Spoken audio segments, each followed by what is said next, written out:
Big boss season 8 house నుండి 12వ వారం Prithviraj eliminate అయి బయటికి రానున్నాడు. ఇక స్టేజ్ పైకి వచ్చి నిఖిల్‌తో మాట్లాడుతూ, నిఖిల్ నాకు one of the best friend ఈ హౌస్‌లో.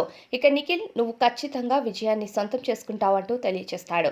అయితే బిగ్ బాస్ హౌస్‌లో ఫిజికల్ టాస్క్‌లో పృథ్వీ అయితే 100% ఎఫర్ట్ పెట్టి ఆడతాడని చెప్పాలి. అయితే ఈ వారం చివరిగా మెగా చీఫ్ అయ్యి హౌస్‌లో తన స్థానాన్ని, తన గుర్తింపుని అందుకోవాలని ట్రై చేసినా సరే, ఈ వారం కూడా మెగా చీఫ్ అవ్వలేకపోయాడు. ఈ వారం రోహిణి మెగా చీఫ్ అవ్వడంతో ఇక పృథ్వీ ఈ హౌస్‌కి మెగా చీఫ్ అయ్యే అవకాశమే పొందలేకపోయాడు. ఇక హౌస్‌లో ఉన్న కంటెస్టెంట్స్ అందరిలో టాప్‌గా ఈ వారం అందరూ నామినేషన్స్‌లో ఉన్నారు. ఇక నిఖిల్ టాప్ ఓటింగ్‌తో ఉండటం, దాని తర్వాత నబీల్, తర్వాత ప్రేరణ, యష్మి, ఇక లీస్ట్‌లో పృథ్వీ ఉండటంతో యష్మి మరియు పృథ్వీని డేంజర్ జోన్‌లో నిలబెడతారు. ఇక పృథ్వీ ఎలిమినేట్ అవుతున్నట్టు తెలుస్తుంది. యష్మికి, పృథ్వీకి ఎప్పటికప్పుడు ఓటింగ్ అనేది తారుమారవుతూ ఉండటంతో ఇక పృథ్వీ లీస్ట్ ఓటింగ్‌తో ఈ వారం ఎలిమినేట్ అవబోతున్నట్టుగా తెలుస్తుంది.